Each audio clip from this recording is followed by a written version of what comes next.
sur la page 3, par rapport à avant, ce qu'on peut faire ici, c'est montrer qu'il est possible de créer le bloc avant d'amener l'image.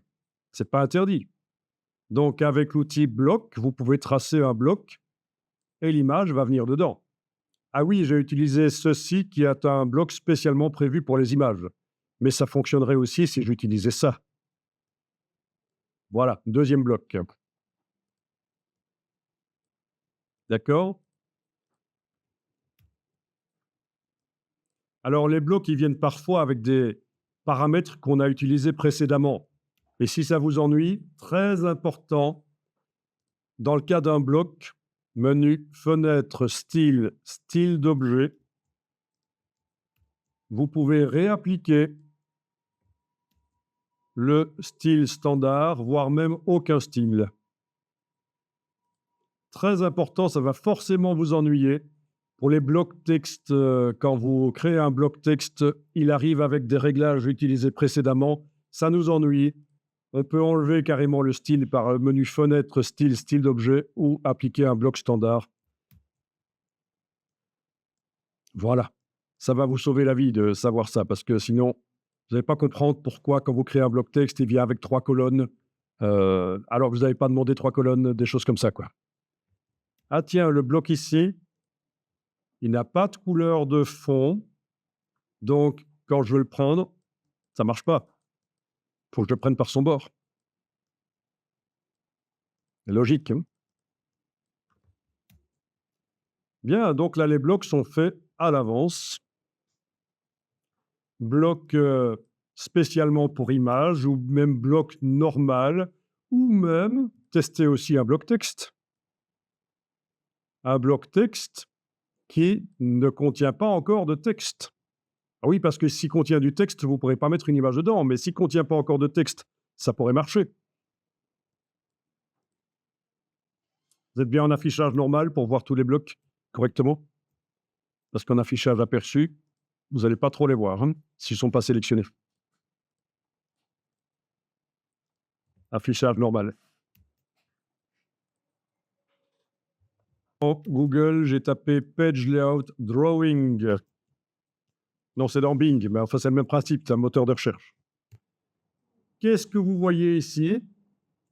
Des projets de mise en page dessinés.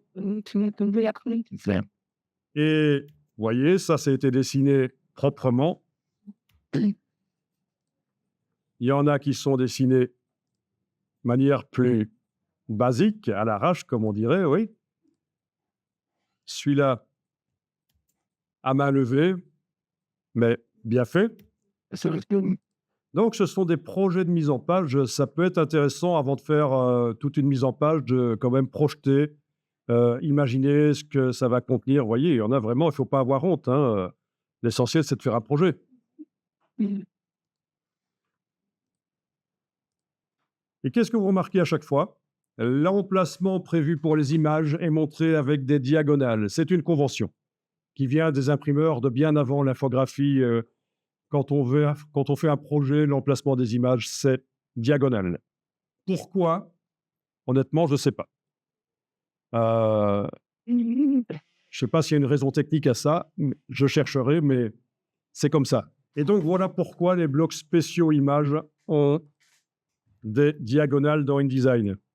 Donc, dans un magazine que vous refaites chaque mois ou chaque semaine, vous démarrez d'un magazine qui est peut-être vide, vous ne démarrez pas nécessairement de l'édition précédente. Et vous avez des blocs avec des diagonales, vous les voyez, vous savez directement que c'est pour les images. Voilà à quoi ça peut servir. Voilà. Ici, vous allez pouvoir sélectionner le premier bloc, on va tester. Fichier importer. OK, là même dans la boîte d'importation, sur le Mac, si vous enfoncez, après avoir sélectionné un fichier, vous enfoncez la barre d'espacement, vous le voyez en grand. Attention, il faut que ceci soit coché pour que ça marche. Remplacer l'élément sélectionné. Ouvrir, et voilà, elle est dedans. Bien sûr, il va falloir la redimensionner avec l'outil remplir le bloc proportionnellement. Plus tard, on verra qu'on peut s'arranger pour que le bloc redimensionne tout seul l'image. Mais là, il a fallu demander objet ajustement remplir le bloc proportionnellement ou l'icône ici. Donc ça veut dire que les proportions sont gardées, quitte à ce que l'image déborde un peu par la gauche, la droite ou le haut et le bas. Je double-clique, je vois qu'elle déborde un tout petit peu, dans mon cas, par le haut et par le bas. Et donc, avec la flèche noire et l'outil de transformation manuelle, je peux me dire, tiens, je vais remonter un peu. J'aime autant que la partie du dessus disparaisse davantage et moins la partie du bas. Donc, c'est des petits ajustements après.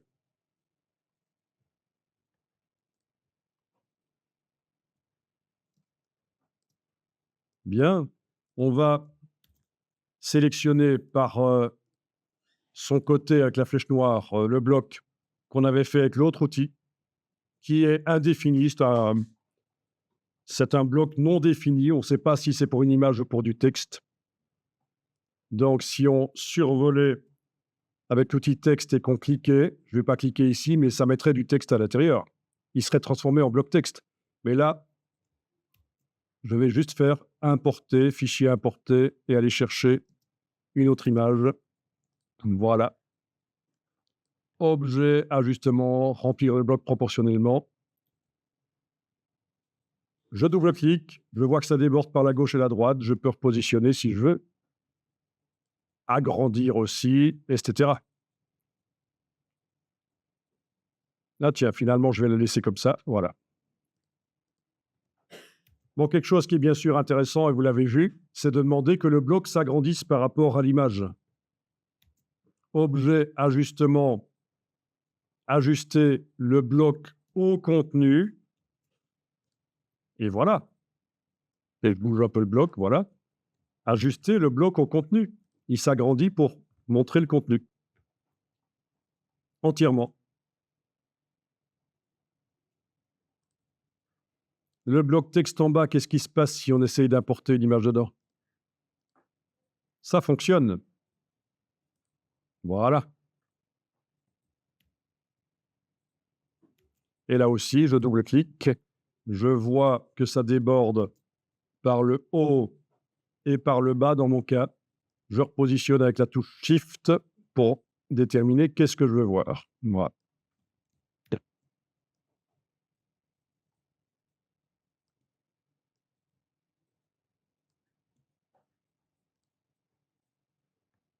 C'est important la manipulation des images, vous avez vu. Hein.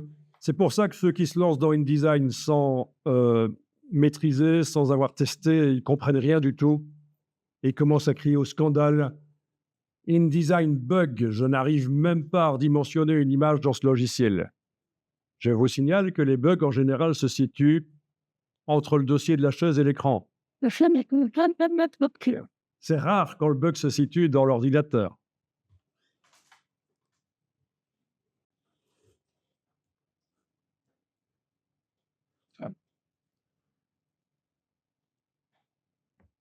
Donc, on va aller sur la page 2, sélectionner l'image. Non, le bloc, en fait, sélectionner le bloc, oui, c'est toujours ambigu. Quand on dit sélectionner l'image, qu'est-ce qu'on sélectionne? Donc là, c'est le bloc avec la flèche noire, je sélectionne le bloc qui contient l'image. Et on va aller voir la palette lien. Donc, on vous indique ici que on est à 150 pixels de résolution à peu près, 149. Chez vous, c'est différent, bien sûr. Vous avez plus, vous avez moins? Mais moi, il y en a peut-être 379 à 200. OK. S'il est indiqué 2 résolutions, c'est que tu as écrasé l'image dans un sens ou l'autre. Par exemple, si je double-clique sur le bloc, je suis au niveau de l'image, là. Je zoome en arrière, on voit les limites de l'image. Et si, pendant que je redimensionne avec l'outil de transformation manuelle, si je lâche la touche Shift, puis le bouton de la souris, alors que c'était l'inverse qu'il fallait faire, je me retrouve avec l'image qui est écrasée dans un sens ou l'autre. C'est pas bon. Typique, ça. Dans ce cas-là, ici au-dessus, on a dans la barre contrôle leur dimensionnement. Il va falloir casser la chaîne et indiquer ou on peut laisser la chaîne. Non, il faut la casser, oui, pour pouvoir indiquer la même chose de chaque côté, puis on met la chaîne. Voilà. Et là, il n'y a plus d'écrasement dans un sens ou l'autre. Si je veux refaire de manière forte l'histoire, voilà, j'ai agrandi. Vous avez vu ça? J'ai fort agrandi, voilà, complètement foireux. Donc, résolution de 153 x 83. Donc, ici au-dessus, ça va forcément vous arriver. Ça arrive même aux pros. On casse la chaîne, on indique leur dimensionnement qu'on veut. Je vais indiquer par exemple ici 60, c'est une moyenne entre les deux. 60, touche tabulation, 60, touche tabulation. Je remets la chaîne et voilà, on a la résolution en une seule partie. Voilà.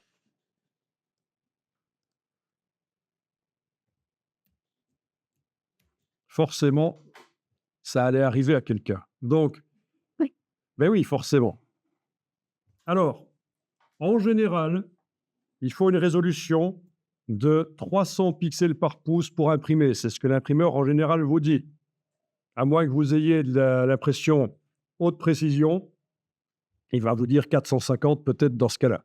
Mais en général, ce qu'on dit, c'est que pour l'impression, c'est 300 pixels par pouce. D'accord? Je vous rappelle, ça veut dire que sur une distance d'1 pouce, 300 pixels de l'image sont utilisés. Pour l'impression jet d'encre, vous pouvez diviser par 2. 150, c'est bon. 150 pixels par pouce n'est pas nécessaire pour... Il ne faut pas nécessairement plus pour une impression jet d'encre. C'est important, parce que vos fichiers seront 4 fois plus légers à 150 pixels par pouce par rapport à 300. Parce que c'est 150 en hauteur, 150 en largeur. Donc c'est 4 fois moins de surface, 4 fois moins de pixels. On va aller sur la page 3, où vous avez vos images, et on va tester. Tiens, ok, je vais les bouger un peu. Voilà. Non, avec la flèche noire, voilà.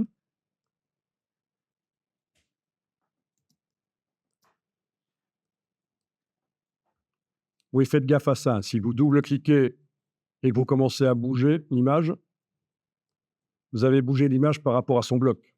Vous vous dites, tiens, c'est bizarre, où est-ce qu'elle est?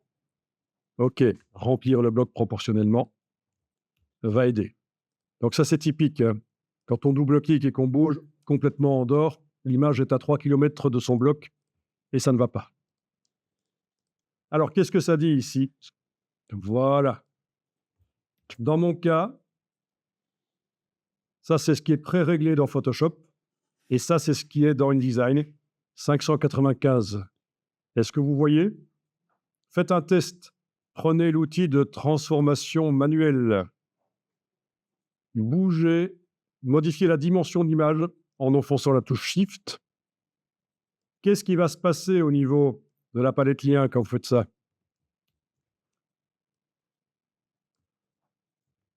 Je ne sais pas si je vais pouvoir montrer les deux en même temps ici. Ce qui va se passer, c'est que plus l'image devient petite, plus les pixels se tassent les uns sur les autres et plus la résolution augmente.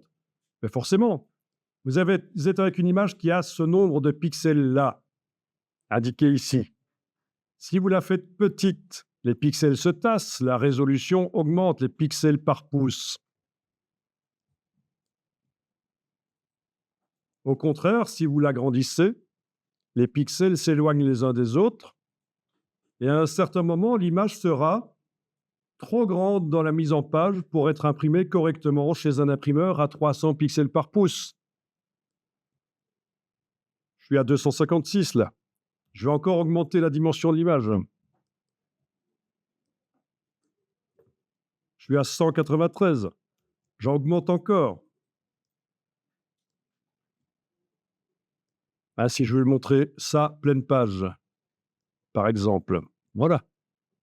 Comme ça. 112 pixels par pouce. Donc, vous comprenez le principe de la résolution, la densité de pixels. Donc, il faut faire gaffe à ça. La densité de pixels. OK, je la remets à une dimension normale et je vais remonter. Forcément, ils se sont tassés les uns sur les autres. La suivante, là, avec la flèche noire, qu'est-ce que ça dit? 690, donc je suis largement au-dessus de ce qu'il faut parce que j'ai démarré d'images qui ont beaucoup de pixels. Ça, c'est une image qui a 4500 pixels en largeur et 3000 en hauteur.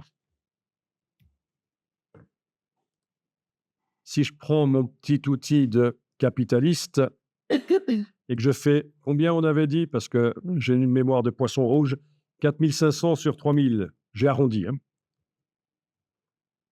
Je multiplie 4500 fois 3000 égale 13 500 000. Ça, c'est le nombre de pixels qu'il y a dans l'image. C'est ce qu'on appelle une image 13 mégapixels. Millions, c'est méga. Donc, quand vous avez un smartphone et qu'on vous indique que le capteur est 8 mégapixels, ça veut dire qu'il capture, sans devoir multiplier artificiellement les pixels par logiciel, il capture 8 millions de pixels. C'est un peu plus complexe que ça, il y en a qui trichent, mais il y en a qui comptent les photosites au lieu des pixels, mais peu importe. Comme ça, vous voyez, pour ceux qui ne connaissaient pas, ceux et celles qui ne connaissaient pas, vous voyez ce qu'est le mégapixel. Donc, voilà, des images précises, c'est ça que je voulais dire. Et donc, si je les mets assez petits dans la mise en page, forcément, j'ai largement ce qu'il faut au niveau de la résolution ici. Bon, ça, c'était la première approche du placement des images. Après, on va revenir, on va faire une exportation, et puis on reviendra sur le texte un peu, puis on reviendra sur les images à nouveau. Donc, j'essaye de panacher pour qu'on voit des choses différentes, on ne va pas devenir monomaniaque et, je veux dire, et ne faire que le texte à un certain moment, que les images à un certain moment. Donc, les images, vous avez vu comment ça fonctionne. Enregistrez bien le document. On va faire une exportation pour l'imprimeur, même si ce document n'est pas fini, mais juste pour montrer comment ça fonctionne. Je vais faire exprès ici de ne pas enclencher, de ne pas parler de certains paramètres. Donc, faisons une exportation plutôt, c'est ce que j'avais décidé et j'ai oublié finalement, une exportation pour l'imprimante jet d'encre. Imprimante jet d'encre. Alors on y va. Fichier exporté. Voilà, ça va être un PDF qui porte le nom du document. Adobe PDF pour l'impression, parmi la liste des exportations possibles, c'est ce qu'il faut. Au passage, vous voyez que InDesign est capable de faire du PDF interactif. Donc, c'est un peu comme des sites web, mais c'est du PDF. On peut mettre de la vidéo, du son, des boutons cliquables, on peut naviguer d'une page à l'autre. Donc, ça ressemble très fort à du web, mais ce n'est pas du web. C'est un peu has-been. Vous pouvez apprendre ça par vous-même. Je peux vous donner des choses qui vous permettront d'apprendre, mais c'est en perte de vitesse. On n'utilise plus trop le PDF interactif. Ça peut être intéressant pour quelqu'un qui ne maîtrise pas le HTML et qui veut faire de l'interactivité pour une borne, par exemple. Une borne à un ordinateur dans une caisse qui est mise dans un centre commercial, une école, pourquoi pas, pour informer. Mais c'est has-been. Le EPS, c'est un vieux format, l'ancêtre du PDF. Vous allez rarement l'utiliser. Le EPUB, ce sont des livres électroniques. Donc, InDesign est capable de faire des livres électroniques au format EPUB. Donc, des e-books au format EPUB. E-book, c'est livre électronique, c'est un terme générique. Et parmi toutes les technologies qui existent, il y a le EPUB. HTML, ça va pas exporter des vraies pages HTML avec des images, c'est juste pour du texte HTML. IDML, c'est quand on veut envoyer un document InDesign vers une ancienne version de InDesign. C'est très déconseillé, ça risque de bouger, le texte, les images risquent de bouger, c'est pas conseillé du tout. Autrement dit, si vous travaillez avec quelqu'un et vous échangez des documents et la personne n'a pas la dernière version, parce que son ordinateur n'est pas capable de l'installer, par exemple, il n'est pas assez puissant, travaillez dans pas la dernière version, travaillez dans la même que lui ou elle. Il est possible, avec le manager d'application Adobe, d'installer les anciennes versions. C'est beaucoup mieux que d'essayer de jouer avec des adaptateurs IDML qui vont transformer Le document fait dans la dernière version pour qu'il soit adapté à une version plus récente, c'est pas bon. On peut exporter des images, JPEG, PNG, de la structure XML s'il faut. XML, c'est vraiment le standard si on veut transférer des infos d'un logiciel à l'autre, mais c'est plus pour les informaticiens, on va dire. Bon, comme ça, vous avez vu un peu la liste des formats dans lesquels on peut exporter. Il y en a plus, hein. Si on met le curseur texte dans un bloc, vous allez voir apparaître fichier RTF en plus dans la liste, des choses comme ça. Donc, ce qui nous intéresse, c'est PDF pour l'impression. Vous cliquez sur enregistrer, vous avez la boîte d'exportation de PDF. Et là, on va aller faire ceci dans repères et fonds perdus. Vous allez cocher ceci, tous les repères d'impression. Je ne vous dis pas tout ici. Je pourrais vous parler de la norme que l'imprimeur va vous donner. On ne va pas en parler. On dit que c'est pour une jet d'encre en plus ici, donc ça, c'est pas très grave. Tous les repères d'impression. Ceci, vous pouvez décocher, repères de fonds perdus, ça ne sert pas souvent. Donc, ça va mettre ça dans le PDF. Sortie, on en parlera plus tard. Ah oui, il faut qu'on en parle quand même ici, absolument. Sortie. Vous pouvez convertir vers... Attendez un peu, dans ce cas-ci, est-ce que... Oui, est-ce que vous avez le sRGB dans la liste?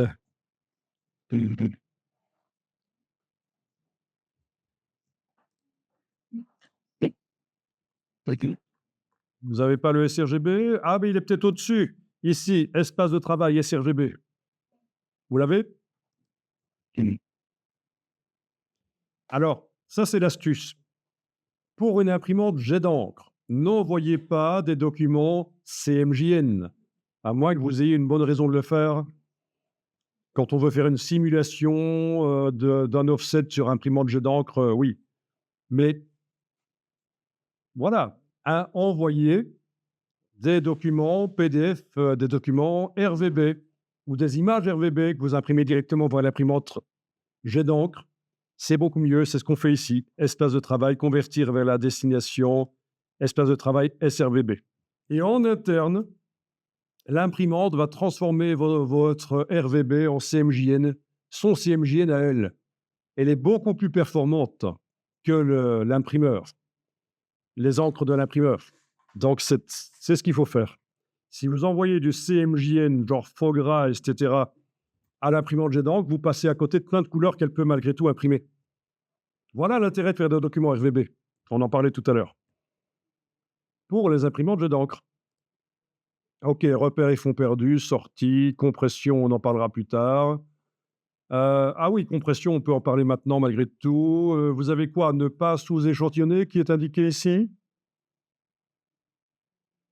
Dans la partie compression, qu'est-ce qui est indiqué à cet endroit-là pour vous? Interpolation. Ah, interpolation A, 300 pour les images au-dessus de 450, c'est ça? Pas ça pour les images. 300, 300. Ah, c'est étonnant ça, ils ont changé les choses. 300, 300, d'accord. OK. Sous-échantillonnage, d'accord. Demandez là, c'était marqué un niveau de bit par exemple. Passons à 405. Ah non, non, ça, on ne s'occupe pas. Il n'y a pas d'image niveau de gris, pas d'image monochrome dans notre document. Il n'y a que des images couleurs. Donc, il est indiqué sous-échantillonnage bicubique à 300 pour les images au-dessus de 300, 405. 450. C'est OK, d'accord. Bon, ben là, vous allez pouvoir exporter.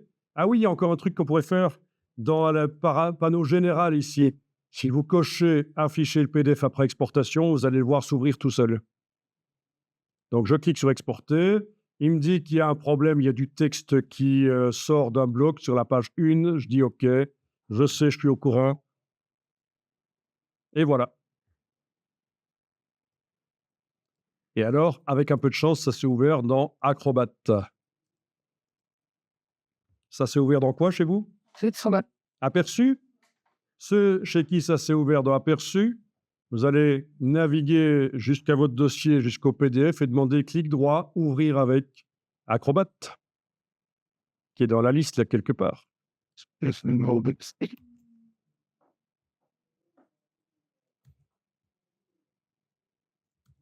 Et après, je vais vous expliquer comment faire en sorte que les PDF s'ouvrent toujours dans Acrobat. Donc, le logiciel dans lequel c'est ouvert, c'est indiqué en haut à gauche. Moi, ça va être timer. Ça m'ennuie. Donc, si c'est dans Aperçu, vous fermez, vous allez dans votre dossier retrouver le PDF qui vient d'être fait. Clic droit, ouvrir avec Acrobat. Ça ne dépend pas de Adobe, ça dépend des réglages de l'ordinateur. C'est pour ça que chez certaines d'entre vous, ça s'est ouvert dans Acrobat et pas chez d'autres. Voilà, vous avez un document PDF RVB. Ça se voit, la couleur verte pétante que j'avais mise. Elle est verte pétante dans le PDF. Et ça, c'est l'idéal pour imprimer sur une jet d'encre. Un imprimeur, si vous lui envoyez ça, il va criser. Il va vous dire, mais c'est un PDF RVB. Je ne sais rien faire avec ça. Certains imprimeurs peuvent traiter des PDF RVB, mais c'est rare, c'est très rare. La plupart des imprimeurs voudront un PDF CMJN. Ce que je ne comprends pas, c'est que j'ai passé Alors, on va vérifier ça. Tu as la page 2 et la 3. On vérifie. Je reviens dans InDesign, fichier exporté. Je réexporte. Oui, alors si je réexporte sous le même nom, si c'est ouvert dans Acrobat, il va bugger. Hein.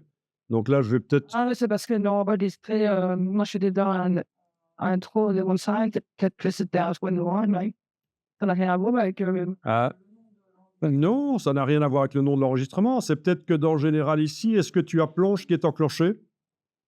Dans Général? Non, il ne faut pas. Hein. général. C'est là, dans la boîte d'exportation PDF Général. Si tu fais fichier exporté, PDF impression, c'est bien page qui est enclenchée? Est-ce que c'est tout ce qui est enclenché ici ou est-ce que tu as une étendue de page qui est pré-réglée? C'est ça. Mais tu dois cliquer, regarde, tu dois faire fichier exporté, PDF pour l'impression. Tu dois éventuellement, c'est pas plus mal, pour éviter les ennuis, on va renommer le PDF ici. Et quand tu fais enregistrer, tu as les réglages qui arrivent, les réglages d'exportation. Mais voilà, c'est ça. Il était indiqué chez toi étendu 2-3 parce que quelqu'un avait fait ça précédemment, sans doute. Voilà, toutes et pages, c'est ce qu'il faut ici. Voilà. Et là, ça va fonctionner normalement. Mais là, je n'exporte pas, je l'ai déjà fait. Et donc, le PDF, vous voyez qu'il y a des traits de coupe. Vous les voyez, les traits de coupe? Ces choses-là. Et aux endroits où les choses débordent, notamment la page 2, vous voyez qu'il y aura de l'encre. Ah oui, peut-être que chez vous, ce n'était pas réglé. Est-ce que vous avez l'encre qui va au-delà des traits de coupe? Oh, on a oublié ça. On va le refaire alors. C'est parce que chez moi, c'était réglé. Alors, vous faites fichier exporté. Voilà, on va changer le nom au cas où il serait ouvert dans Acrobat. Ça va nous éviter un problème. Stop. Voilà. Vous avez la compression sous échantillonnage à 300. OK. Repères et fonds perdus, vous avez toujours ça.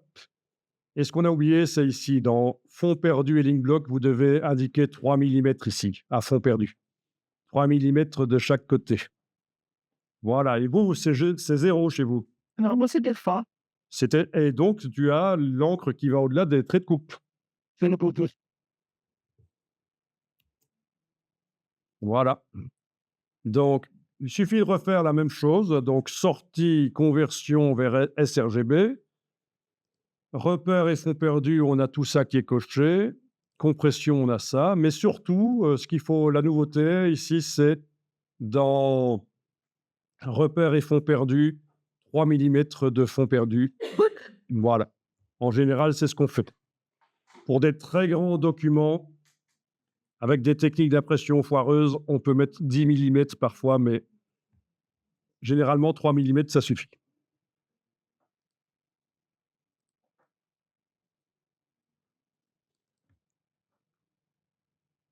Voilà. Est-ce que vous avez maintenant les traits de coupe qui montrent qu'on va laisser tomber 3 mm d'encre qui sera imprimé pour rien? C'est le seul moyen d'imprimer jusqu'au bord des pages. Et Alors, certaines imprimantes sont capables d'imprimer jusqu'au bord des pages, mais c'est rare, c'est l'exception qui confirme la règle. il faut Donc voilà un document qui pourra s'imprimer sur l'imprimante. Dans le logiciel de l'imprimante, on pourra gérer que les pages aillent côte à côte éventuellement, s'impriment côte à côte. Et on a de quoi massicoter, de quoi couper les pages à la bonne dimension. Donc typiquement, ce sera plutôt pour des posters qu'on fera ce genre de choses, hein. Mais très intéressant, souvenez-vous, faites aller les images, les fonds couleurs jusqu'au bord des pages. C'est ce qui ça va donner un look professionnel à vos publications. Parce que quand on imprime sur une photocopieuse couleur, on ne le fait pas parce qu'on sait qu'on aura un bord blanc. des sortes de monde du plus. Moi, j'ai une question aussi. Non. On est pas ça. Pour ce qui est de l'exportation, du sous-échantillonnage, moi je préfère interpolation, ça marche mieux. Et je vous montrerai comment faire pour que toutes les images soient à la résolution que l'imprimeur veut. Et que InDesign nous prévienne s'il y en a une qui est en dessous de 300 pixels par pouce, par exemple. Donc ça, je vous montrerai la méthode, mais je ne le dis pas ici parce que ça amène trop d'infos. Déjà, là, c'est déjà du costaud, hein, vous avez vu. Hein. PDF ne s'ouvre pas dans Acrobat. Sur le Mac, vous pouvez faire ceci. Vous sélectionnez n'importe lequel des PDF. Vous faites commande I ou clic droit, lire les informations. Et Denis, Et alors, vous voyez, commande I devrait fonctionner aussi. Oui, c'est lire les informations. Et alors ici, il est indiqué ouvrir avec. Et vous choisissez ouvrir avec Acrobat. Si c'est Acrobat Reader, ça marche aussi, mais on ne sait pas modifier. Acrobat, il est livré dans la suite et il permet de modifier les PDF, ça peut être intéressant. Oui, s'il y a des erreurs dans le texte, on peut encore corriger des fautes dans le PDF s'il fallait. Hein. Donc, à la place de l'aperçu, vous choisissez Acrobat et vous allez cliquer sur Tout modifier. Et là, vous dites oui, vous allez tout modifier, continuer. Et à ce moment-là, tous les PDF s'ouvrent dans Acrobat. C'est ce qu'on appelle le réglage du logiciel créateur. Vous avez la même chose sur Windows. Présenté différemment, mais c'est le principe. C'est donc en sélectionnant le fichier en question, PDF, en faisant commande I ou clic droit à lire les informations, en choisissant ici ouvrir avec Acrobat dans ce cas-ci, et surtout en cliquant sur tout modifier, continuer, et voilà. Et alors pour les JPEG, par exemple, pour les JPEG, ça arrive que... Où est-ce qu'ils sont? Voilà. Ça arrive que les JPEG, on veut qu'ils s'ouvrent parfois dans Aperçu ou parfois dans Photoshop. Donc c'est le même principe. Lire les informations quand j'ai un JPEG, n'importe lequel. Ouvrir avec, mais pour l'instant chez moi, c'est prévu pour s'ouvrir dans Photoshop. Et si je choisis ouvrir dans Aperçu, tout modifier, eh bien à ce moment-là, les JPEG, quand je double-clique sur eux, ne s'ouvrent pas dans Photoshop, mais s'ouvrent dans Aperçu. Voilà. Très pratique de connaître ça. Vous avez des gens qui râlent en permanence. Sur mon ordi, ça ne s'ouvre pas dans le bon logiciel. Ben voilà, mais c'est là que ça se passe. Voilà. Tout modifié. Là, je remets pour que ça s'ouvre dans Photoshop, les JPEG. Et voilà, forcément, quand je double-clique, ça va s'ouvrir dans Photoshop qui se lance.